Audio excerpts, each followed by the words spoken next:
1:37 p.m. January 12, 24, Mabani Next Part 3. Afternoon, June Search Mabani Vlog. Okay, what's up guys?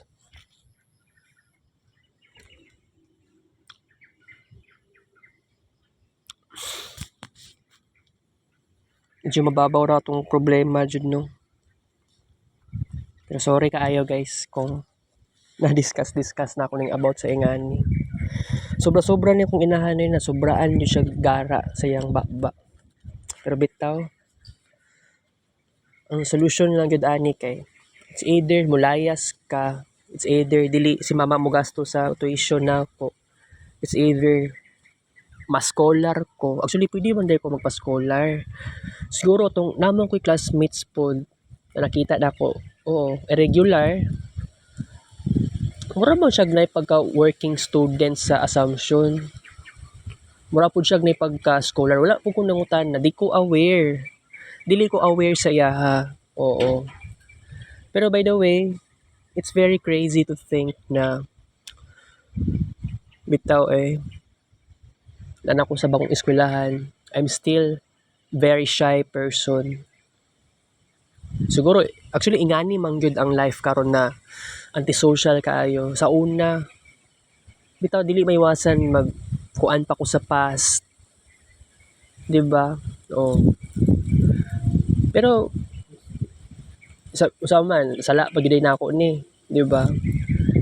It's not like that. That's very bad, 'di ba? Okay. Maong ganino. Actually, kaganiha sayo ko ni kaon noon edition. Oo. Murag padulong to las 11 ang start sa kaon nako ganyang udto kay nagdadali kog kaon, dali kog hugas og plato, dali kog andam sa basura, dali kog ilis sa nina kay basin ako mama matulog sa sala set nang dili pud ba malayan. So actually pang escape lang na ako ni sa balay, gawas kog balay. O ganiha ni ato kog Assumption. Wala akong nag-vlog dito sa Assumption. You know what? Sige ra akong lakaw-lakaw. Pero giatay 11:40 AM, sayo pa kaayo. Nag-out na ang taga-guidance. Amaw lagi kaayo kay nag-out ang taga-guidance office. Balik lagi ko wala una pero unsaon man ni na feel na ako ang anxiety kaganiha kay na ako yung mga classmates sa BSIT2. Dili ko social person. I'm very antisocial. This is very crazy. Di ko gusto ingani bitaw. Antisocial pa kaayo. Pero di ko ko I tolerate myself to be more actually be nicer to myself. Oo. More love, more hope, 'di ba? Pero no, tama lang ning gibuhat na ako ganiha. Takas na mo sa realidad. Pero you know what? You can't escape the reality. Pero sa tinuod lang, kay kung mulayas kag balay, pwede man ka mulayas og balay. Pero bitaw, wala ko'y power enough to make it happen as of now. Last year, niagi tag Pluto in Aquarius 2.5 months. And then, pagbalik sa Pluto in Capricorn, wala akong nagkamali. Nag-timing pod na nakitulog na lang ko sa balay na mo instead na nakitulog ko sa balay ni Erwina. So that was very first time no na Pluto in Aquarius. Pero bitaw, it was very different. Pero mingaw gyapon, boring. Oo, mao na akong napansin last transit Pluto in Aquarius. Pero pag abot sa Pluto in Aquarius, hapit-hapit na 8 days ka pen. Pero Sunday pagid kaayo guys. Oo. Okay. So Nakoy ingon sa inyo na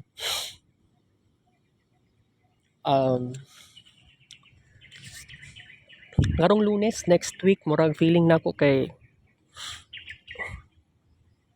pwede na ako makaanhi diri pero ang klase day namo Thursday and Friday tapos Saturday.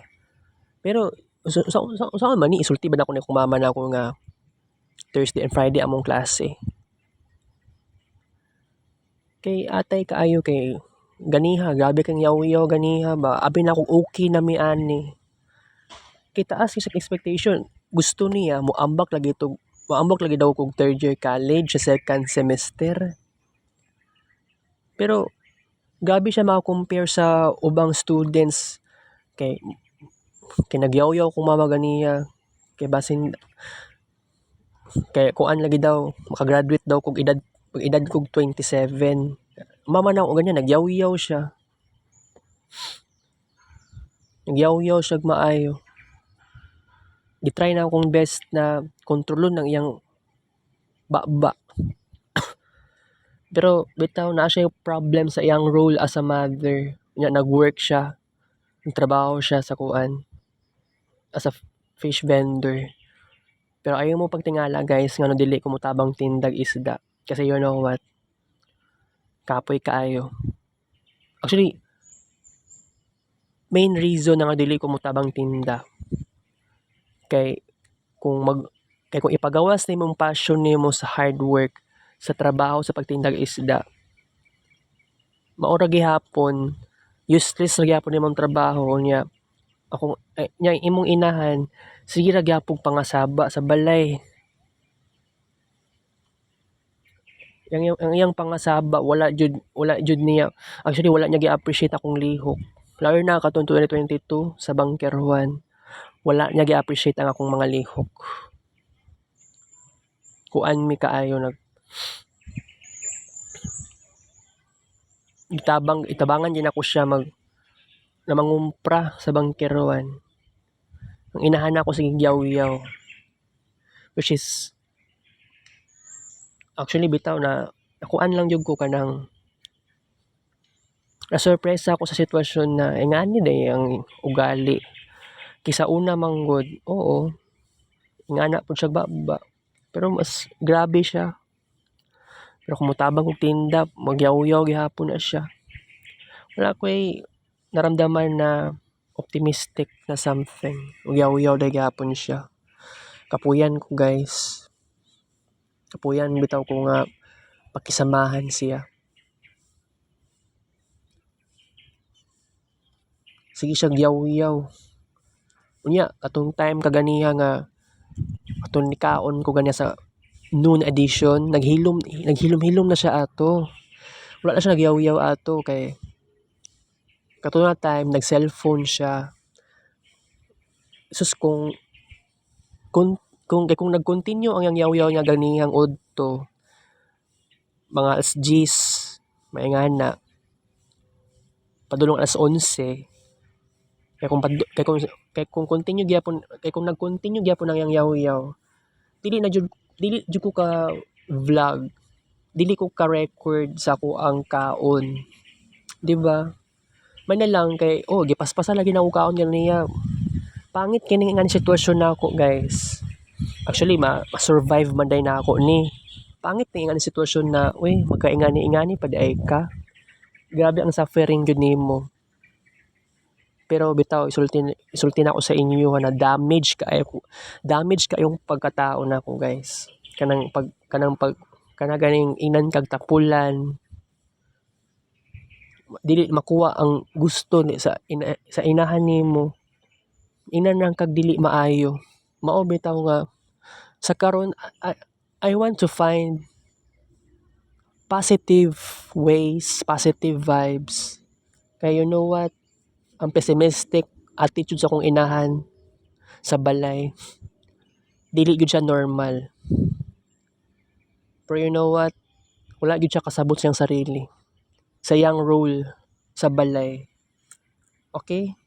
Napay part 4 guys. Thank you for watching.